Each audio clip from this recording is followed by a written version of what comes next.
Entonces tenemos hoy la alegría y el honor de estar acá con Rocco Opedisano, que es director de cine, productor, guionista, es decir, que mantiene las dos experiencias, que es la del cine y la de la literatura, pero curiosamente cuando nos acercamos a su currículum vitae, encontramos que es doctor en matemática y es además ingeniero y físico, y que ha repartido su vida entre Italia, Argentina, Estados Unidos, Puerto Rico.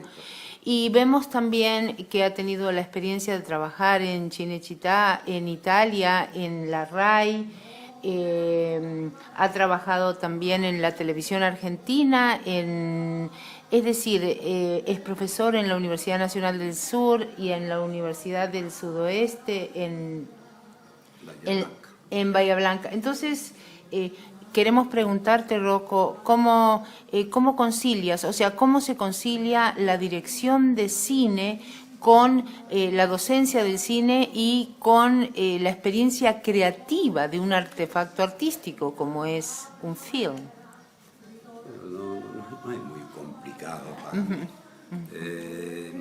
Todo está, digamos, cómo comienzas el proceso del guionado, del guión, de la historia, donde hay que tener, digamos, una idea bien clara del tema que vas a tratar, tu punto de vista respecto a ese tema, que nosotros lo llamamos mensaje, y finalmente un instrumento.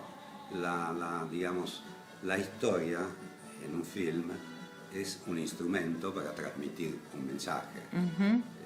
Tal es así que los alumnos, cuando yo les pregunto sobre Romeo y Julieta, me dicen, es un film de amor, una historia de amor, y el autor escribía sobre el amor, Shakespeare. Entonces yo te digo que no, que la historia es de amor, pero el tema que trata Shakespeare no es el amor, es el odio.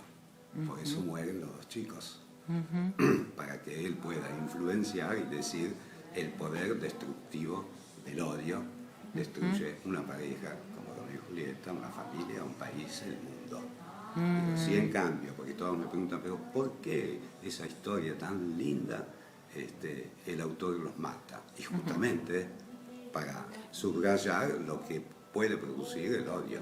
Si en cambio Romeo y Julieta no se mueren, se escapan del pueblo y viven felices, entonces el autor no estaba tratando el odio, estaba tratando el amor. Por consiguiente, el mensaje iba a ser que el producto del gran amor puede sortear todas las fronteras. Pero él no quería hablar del amor.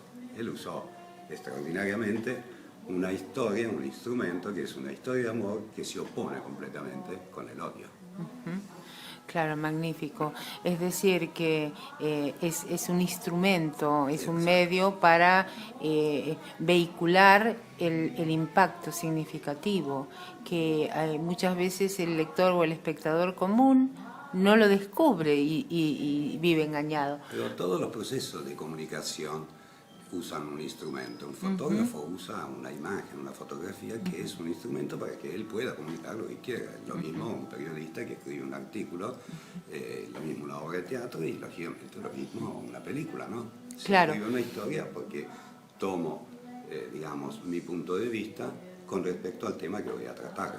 Entonces necesito algo, y en este caso, como hablamos de cine, necesito una historia cinematográfica.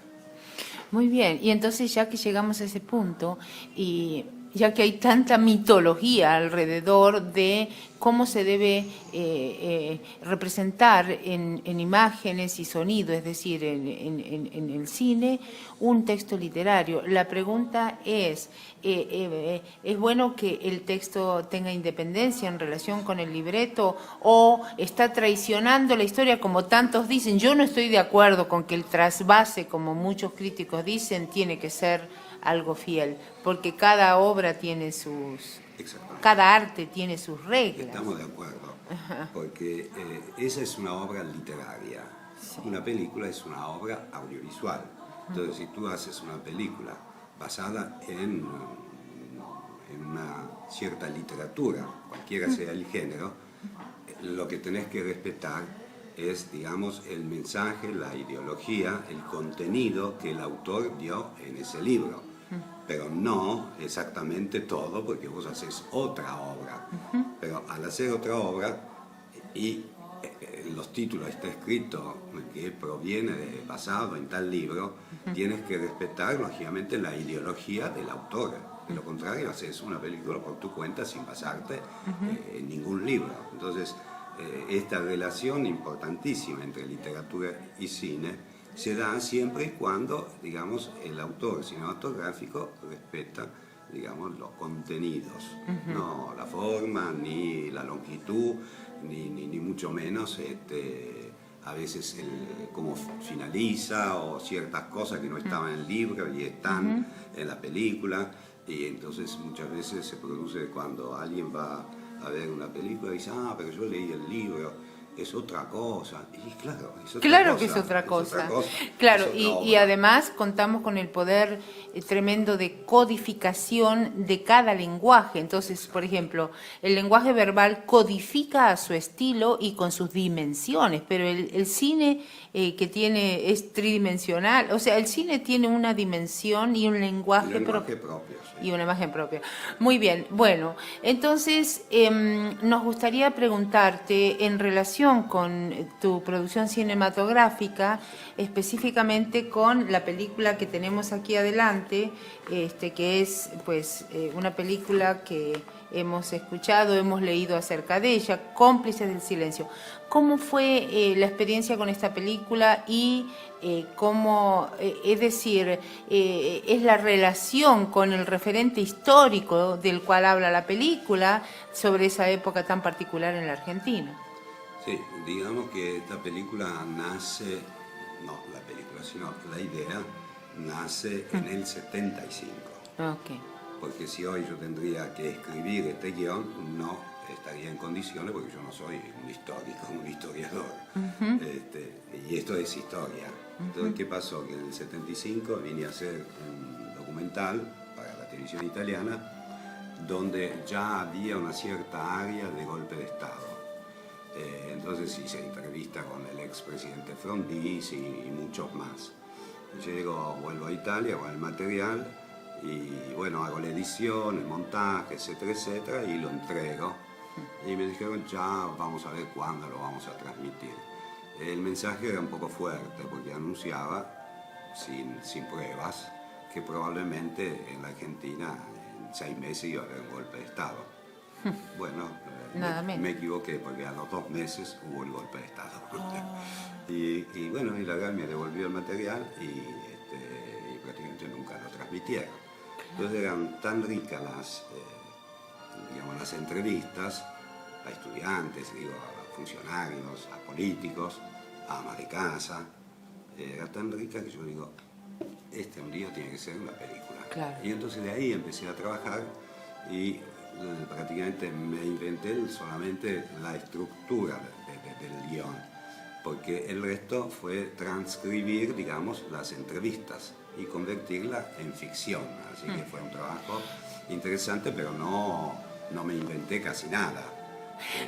Bueno, y yo ahí tengo una pregunta, es decir, ¿cuál es el límite entre la realidad y la ficción que soporta una obra de arte, en este caso cinematográfica? Es decir, ¿cómo distinguimos una película como Cómplices del Silencio de simplemente unos reportajes hechos en un noticiero? Es decir, ¿cuál es el límite?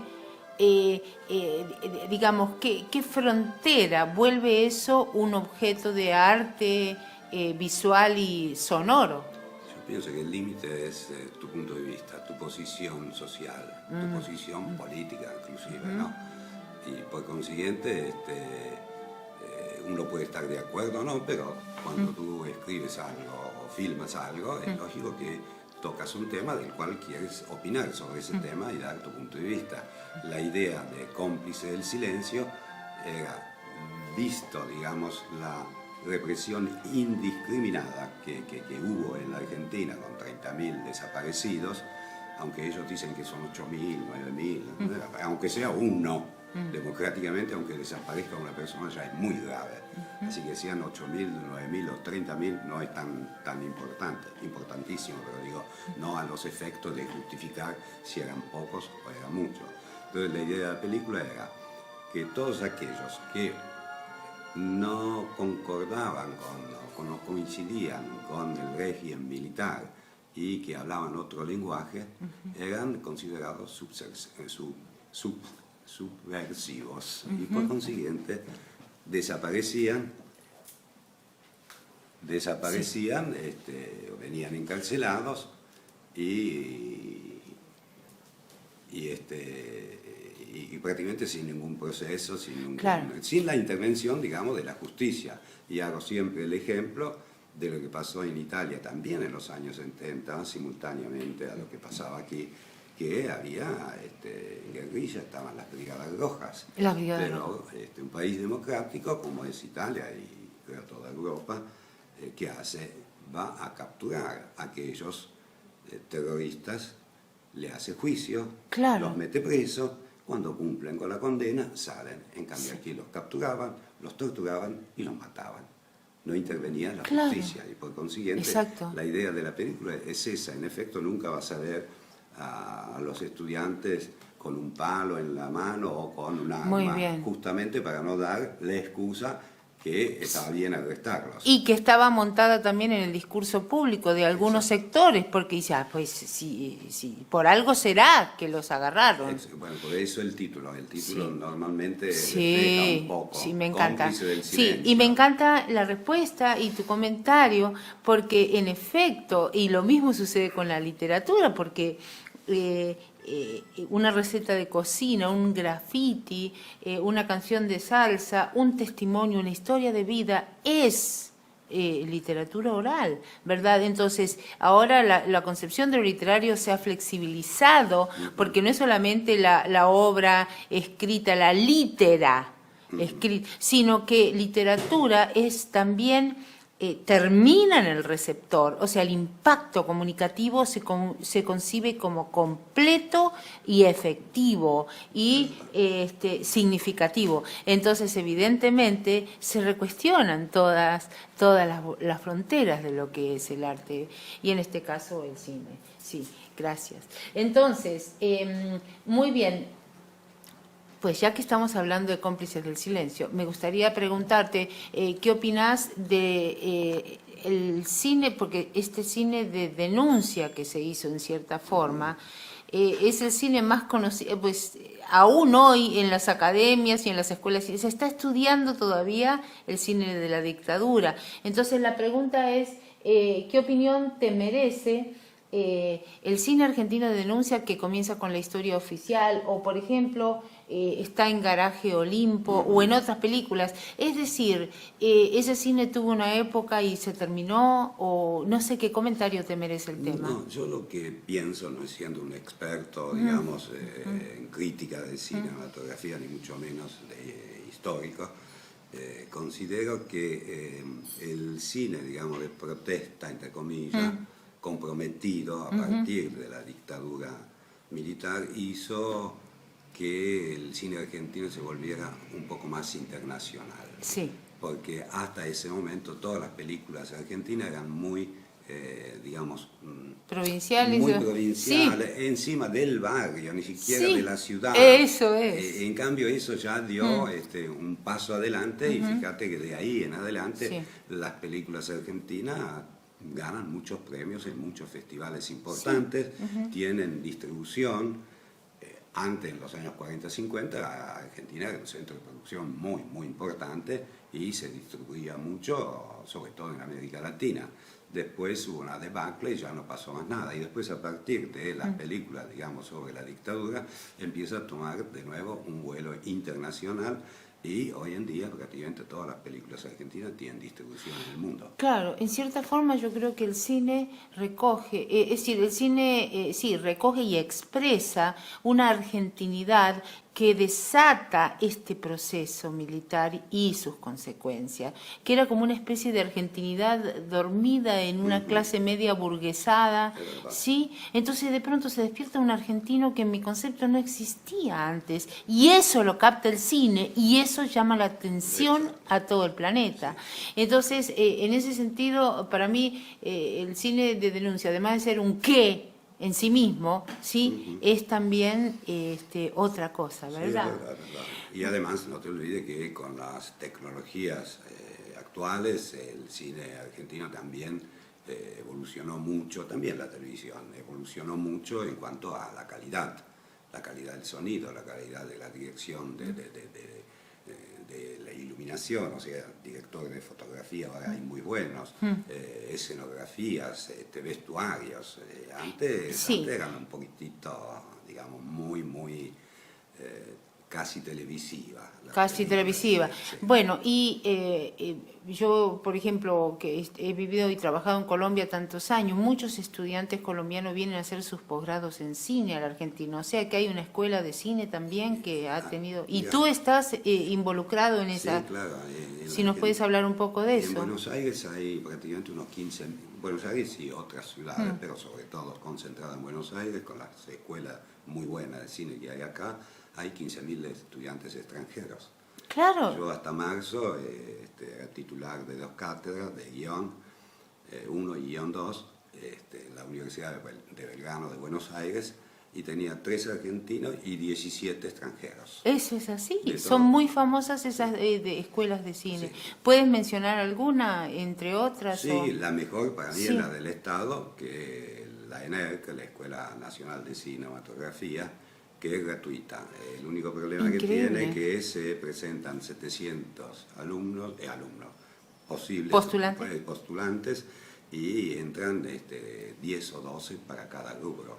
Y entonces quedan afuera 600. Y van a las otras escuelas. Y entonces van a las otras, que está la Fundación de Cine, digamos, de Antin, que es un buen director histórico también de la Argentina, pero ahí se paga 3, 4, 5 mil pesos por mes, es una barbaridad. Después hay otras academias más pequeñas, no tan universitarias, pero que también son buenas. 5.000 pesos en dólares sería como... $500. $500. Sí, por mes. ¿Por mes? Por mes. Lo que pasa para un americano, a lo mejor $500 no es una barbaridad. Sí, mientras aquí $5.000 es un sueldo más o menos con el cual una familia humilde puede vivir. Claro que sí. Bueno, entonces, hablando del campo artístico del cine en la Argentina, me gustaría preguntarte sobre las nuevas tendencias. Por ejemplo, ¿qué opinión te merece el nuevo cine argentino y si vos te sentís incluido dentro de esta corriente? Lo que pasa es que yo soy un caso un poco particular. Yo en la televisión argentina, por ejemplo, nunca quise tomar contacto.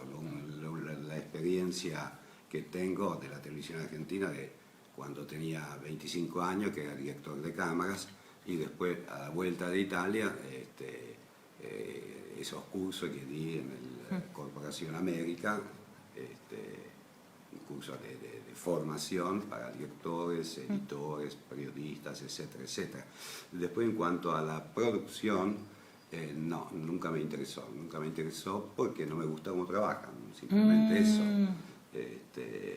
Sos una máquina, digamos, de hacer chorizos, no puedes expresarte como se te antoja, están los tiempos, un día hay que hacer un capítulo. ¿En la televisión? En la televisión. Okay. Mientras en el cine prefiero trabajar siempre con, cuando es posible, lógicamente, con capitales italianos.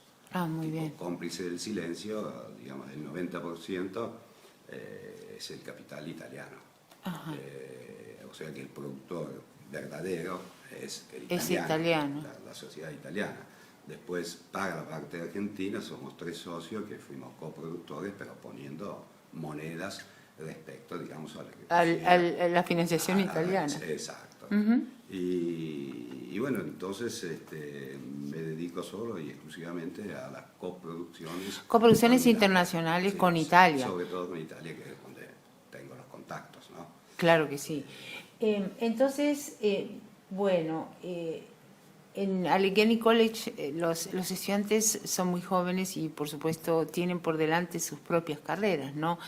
Acá yo tengo una pregunta que es, ¿qué le dirías a un joven que quiere estudiar dirección de cine? Porque ya veo que tú llegaste a la dirección de cine después de un doctorado en matemática. Pero entonces la pregunta es, ¿se puede responder a la ocasión así de manera directa y siendo muy joven, o es necesario haber vivido? Porque con la literatura sucede que si uno lee a Shakespeare, para mencionar también en consonancia con tu ejemplo de Romeo y Julieta, si lo lees a los 16, 17 años cuando no has vivido, no se entiende la profundidad de la tragedia, o sea, leíste en vano. Pero entonces la pregunta es, para la dirección de cine, ¿se puede estudiar como una carrera de pregrado o después de terminar un college? Bueno, la respuesta es, si un joven quiere ser solamente director, está bien, frecuenta pregrado, universidad o menos, pero no va a dejar de ser un técnico. Si en cambio quiere ser un autor de cine, sí, entonces que lo haga después de haber estudiado o recibido en letras, en filosofía. Muy bien. Entonces, muy ¿cómo bien. sucede en Europa? Exactamente. En Italia, digamos, para acceder a ciertos niveles cinematográficos y televisivos, tienes que tener un grado, un diploma de grado. ¿Cuánto te agradezco esa respuesta? Porque yo pienso totalmente igual, porque no podemos nosotros, digamos, en una personalidad pensante, es decir, en un estudiante que no ha mapeado su memoria y que no ha incorporado ciertos conocimientos y ciertas evaluaciones del mundo. Puede ser un buen técnico y nada más. Claro, pero Si ¿desde dónde? Un autor cinematográfico, ahí tiene que tener una cierta formación académica. De lo contrario, ¿de qué va a escribir? Porque la diferencia que hay entre el director y el autor cinematográfico es que el director lo llama un productor, le da un guión en la mano y dice, haceme esta película. Mientras en cambio, un autor cinematográfico que va a dirigir su película, pero seguramente participa en el guión. Y si no tienes una cierta formación, ¿cómo vas a participar? ¿Cómo vas a participar? O participas o es tuyo completamente el guión. En este caso, yo como productor, pero el guión es mío. El guión. No, magnífico. Muy bien. Y entonces, al respecto, diríamos, como ya terminando un poquito la entrevista, pues abandonando porque nunca se termina, ¿no? Sí, como cierto. diría el poeta francés. Entonces, digamos, ¿cómo definirías en 2 o 3 rasgos la labor de un director de cine? La labor del director de cine, que prefiero decir la labor de un autor cinematográfico, Eso. es durante la preproducción, porque no es que tú terminas un guión y al día siguiente empiezas a filmar, no, una vez que está aprobado, está el presupuesto, está el dinero, entonces empieza el proceso de preproducción, donde se divide, digamos, ese espacio cinematográfico se divide en distintos departamentos, por ejemplo, el de escenografía, el de vestuario, el location manager que tiene que buscar los lugares, etcétera, etcétera. Cada uno hace su trabajo y en cambio el director, el autor cinematográfico, se concentra en su oficina y empieza con su guión a estratégicamente a ver cómo puede comunicar mejor cada escena, el contenido de cada escena. Entonces ahí empieza con el storyboard, haciendo todos los dibujos, los cuales después tiene que entregar sea al escenógrafo que al director de la fotografía. No es que puede llegar sobre el set y decir, bueno, pongan la cámara aquí, las luces allá. No, eso tiene que ser todo un trabajo previo. Entonces, cuando se le entregan, digamos, todos los dibujitos que nosotros llamamos storyboard, el director de la fotografía sabe perfectamente, aparte que habla con el director, qué tipo, digamos, de atmósfera lumínica quiere, y a ese punto él estudia cómo colocar sus luces, y lo mismo lo hace el escenógrafo, porque al tener el dibujo en la mano, sabe que el punto de vista de la cámara está en un determinado ángulo y por consiguiente atrás tiene que haber una escenografía adecuada, digamos, al contenido de esa escena. Ese es el gran trabajo que tiene que hacer, digamos, productor cinematográfico o director, si quiere llamarlo así, ¿no? Y aparte de eso, lógicamente, hacer un casting que te lleva como más de un mes para buscar, digamos, los actores. Los actores que puedan representar los personajes que tienes en la cabeza. ¿Es posible que, como existe la obra de Pirandello, 6 personajes en busca de un autor, es posible que, digamos, el actor sobrepase en un momento la idea del mismo director y pueda hacer una propuesta, una contrapropuesta, y que eso tenga una vía de aceptación? Entonces, ese tipo de intervención con un director es bastante difícil, porque no tiene la formación de la cual hablábamos antes, de haber hecho primero un grado universitario y tener esa cultura. Ok, entonces, pero con el autor... Con el autor sí. Cinematográfico. Porque tiene, digamos, la cabeza más abierta. Claro. Y no tiene complejo de inferioridad. Por consiguiente, siendo un autor, sabe perfectamente que cuanto más voces hay, más se enriquece. Y por consiguiente, el actor sí puede proponerlo. ¿Qué te parece si él ve que esa opinión enriquece más al personaje? Seguramente se la acepta. Un director te dice, no, tienes que hacer lo que dice ahí. Sí, claro, coincido plenamente, porque a veces la rigidez surge de la incapacidad. Porque justamente hay un problema de complejo. Estamos hablando en general, ¿eh? No, eso no significa que no haya un director superculto, faltaría más. Pero estamos hablando en general. El director, a lo mejor, como no está culturalmente a la altura del actor, que normalmente los actores sí son cultos, por lo menos la mayoría, los comprometidos, los buenos, no hablo de la televisión, de esas cosas de categoría C. Entonces ve que del otro lado hay una persona que sabe más que vos y por consiguiente no acepta ningún tipo de... En cambio, una persona abierta, una persona que sabe que es un trabajo de equipo. El director, bueno, es el responsable, pero en definitiva es un trabajo de equipo, entonces yo acepto todas las sugerencias y después las analizo, y las acepto o no, si me convencen las acepto y si no, no. Magnífico. Entonces, bueno, me gustaría ya para cerrar que nos cuentes qué proyectos tenés en curso, es decir, si... mientras estás haciendo tus clases y pues en fin, organizando tu quehacer profesional, ¿estás paralelamente pensando en otra película o...? Sí, ya estoy, es decir, no terminando, sino que terminé un guión, pero un guión tiene que tener una cierta longitud. Normalmente 100, 110, 120 páginas, porque se considera más o menos un minuto por página, ¿no?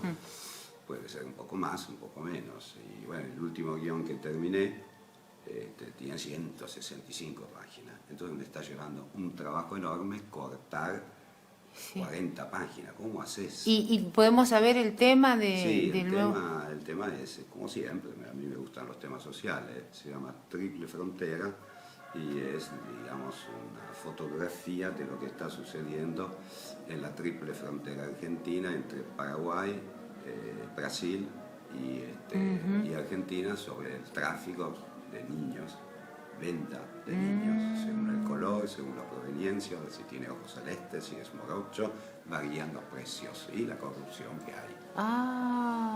Es escalofriante. Sí. Es escalofriante y sobre todo que ahora en Argentina, yo ahora que vuelvo después de tanto tiempo, veo que el tema de frontera, además con Bolivia, con Perú, con Chile, todo libre.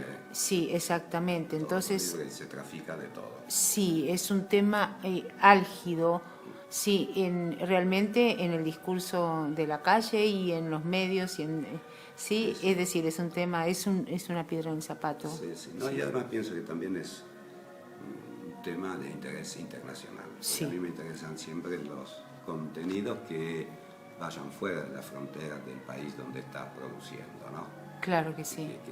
Que sea enriquecedor y, digamos, informativo en algún caso. Y esa relación entre lo local y lo global, que en el momento en que vivimos es imposible ponerla entre paréntesis. Por eso digo que el cine local ya no tiene el peso que tenía que tenía en los años, hace 30, 40 años atrás, porque no le interesa a nadie.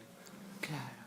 Bueno, muchísimas gracias, Rocco. Quedamos No, antojadísimos gracias a vos. ahora de entrar a tu película y conocer con mucha mayor profundidad tu pensamiento y bueno, tus entrevistas que Agradezco a tendremos. vos y espero que puedan aprovecharlo los alumnos de este humilde contributo. Ay, gracias, muchas gracias.